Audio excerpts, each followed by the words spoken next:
నమస్తే అండి, నేను మీ డాక్టర్ నీరజాని. ఈ వీడియోలో నేను చెప్పాలనుకుంటుంది న్యూరాలజిస్ట్కి, సైకియాట్రిస్ట్కి, సైకాలజిస్ట్కి వీళ్ళ ముగ్గురు మధ్యలో ఉన్న తేడా ఏంటి అని. అందరూ ట్రీట్ చేసేది మెదడుకు సంబంధించిన రోగాలే. సో ఇప్పుడు న్యూరాలజిస్ట్ అనేవాళ్ళు ఒక మెడికల్ డాక్టర్, ఎంబీబీఎస్ చేసి ఎండి చేసి తర్వాత స్పెషాలిటీ న్యూరాలజీ చేసి ఉంటారు. బ్రెయిన్కి, వెన్నుపూసకి, బయటికి వచ్చిన నరాలకి సంబంధించిన డిసీజెస్ని న్యూరాలజిస్ట్ అనేవాళ్ళు ట్రీట్ చేస్తారనమాట.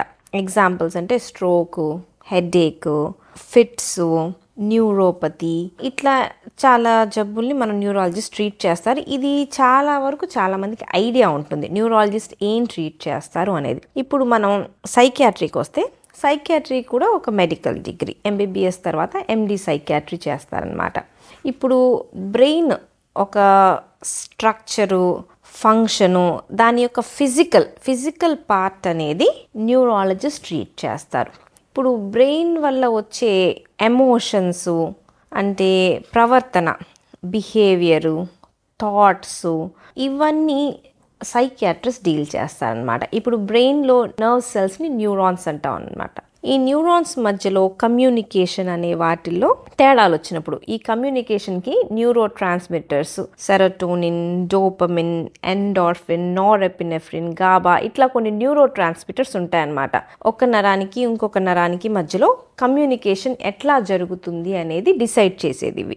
సో వీటిల్లో తేడా వచ్చినప్పుడు మనకి సైకియాట్రిక్ డిజార్డర్స్ వస్తాయి. వీటిలో పేషెంట్ యొక్క ప్రవర్తన మారుతుంది. ఒకవేళ డిప్రెషన్ అనుకోండి, చాలా డల్గా ఉండి ఎక్కువ మాట్లాడరు. ఇది చుట్టుపక్కల ఏదైనా లైఫ్ చేంజింగ్ ఈవెంట్స్, ఏదైనా ట్రామా జరిగినప్పుడు రావచ్చు. కొన్నిసార్లు ఫ్యామిలీస్లోనే డిప్రెషన్ రన్ అవుద్ది. అది వాళ్ళ బ్రెయిన్ న్యూరో ట్రాన్స్మిటర్స్లో జెనెటికల్గా వచ్చే చేంజెస్ వల్ల కూడా కావచ్చు అనమాట. సో ఒక యాంగ్జైటీ, ఆందోళన, కొంతమంది చిన్న చిన్న వాటికి టెన్షన్ పడిపోతూ ఉంటారు, బాగా స్ట్రెస్లో ఉంటారు. సో ఆల్రెడీ వాళ్ళకి కొంచెం ఆందోళన ఎక్కువ, దాంతోడు జాబ్ ప్రెషరు, అన్ని ప్రెషర్స్, ఫైనాన్షియల్ ప్రెషర్స్, వీటి వల్ల ఎక్కువ అవ్వచ్చు.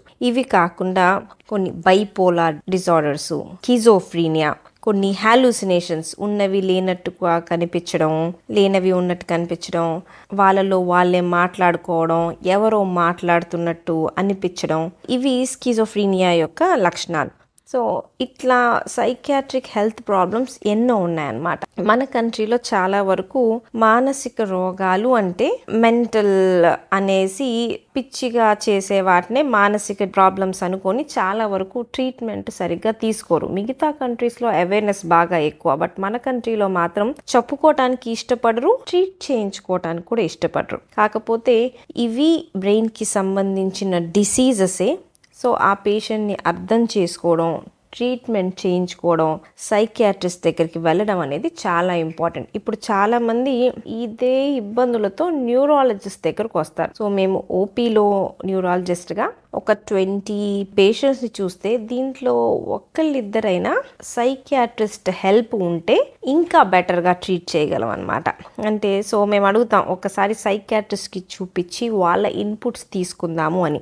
బట్ ఒకసారి సైకియాట్రిస్ట్ని కలవండి అని చెప్పంగానే చాలామంది ఇష్టపడరు అనమాట. అట్లా ఎందుకంటారు, మాకు రోగం లేదని అంటున్నారా అని. సో సైకియాట్రిస్ట్ అనగానే కావాలని చేస్తున్నామా, రోగం లేవని అనుకుంటున్నారా, ఇట్లాంటి క్వశ్చన్స్ వస్తాయన్నమాట. సో చాలాసార్లు పేషెంట్లు సైకియాట్రిస్ట్ దగ్గరికి వెళ్ళమంటే వెళ్ళరు. కాకపోతే ఈ సబ్జెక్ట్లో వాళ్ళకున్నంత నాలెడ్జ్ న్యూరాలజిస్ట్కి ఉండదు. సో సైకియాట్రిస్ట్ని ఎప్పుడు న్యూరాలజిస్ట్ అనే వాళ్ళు రీప్లేస్ చేయలేరు. సో అవసరమైనప్పుడు ఒక న్యూరాలజిస్టే ఒక్కసారి సైకియాట్రిస్ట్ని కలవమని చెప్పారు అంటే ఖచ్చితంగా ఆ అడ్వైస్ తీసుకొని మనం కలవాలన్నమాట. మళ్ళీ ఇంకొక బ్రాంచ్ ఉంది, సైకాలజీ.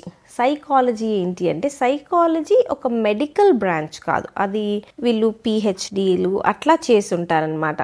అంటే ఇప్పుడు థెరపీస్ అవసరం అవుతాయి చూడండి, మెడిసిన్స్ కాకుండా. సైకియాట్రిస్ట్ మెడిసిన్స్ రాయగలడు కానీ సైకాలజిస్ట్ మెడిసిన్స్ని ప్రిస్క్రైబ్ చేయలేరు. ఇప్పుడు మ్యారేజ్లో ఇష్యూస్ ఉన్నాయి, పిల్లలకి స్కూల్లో ఇష్యూస్ ఉన్నాయి, కొన్ని ప్రాబ్లమ్స్ ఉన్నాయి బిహేవియర్లో, అంటే కౌన్సిలింగ్ ద్వారా తగ్గిపోయే వాటిని, చిన్న చిన్న ప్రాబ్లమ్స్, మెడికేషన్స్ అవసరం లేని వాటిని సైకాలజిస్ట్ అనే వాళ్ళు ట్రీట్ చేస్తారు. సో న్యూరాలజీ, సైకియాట్రీ, సైకాలజీ ఇవన్నీ బ్రెయిన్కి సంబంధించినవే. ఒకళ్ళు పని ఇంకొకళ్ళు చేయలేరు. సో అందరూ కొన్నిసార్లు ఒకే కేస్కి మల్టిపుల్ పీపుల్ హెల్ప్ అవసరం. కొన్ని న్యూరలాజికల్ డిసీజెస్లో కూడా కొన్ని కౌన్సిలింగ్స్ అవసరం పడతాయి, సైకియాట్రిక్ మెడిసిన్స్ అవసరం పడతాయి.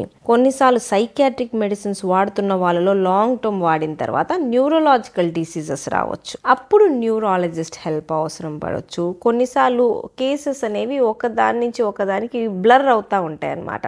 సో ఎవ్రీ ఫీల్డ్ దాని speciality separate, but at the end treat చేసేది ఒకే పర్సన్ని, ఒక టైప్ ఆఫ్ సేమ్ బాడీని అనమాట. Thank you.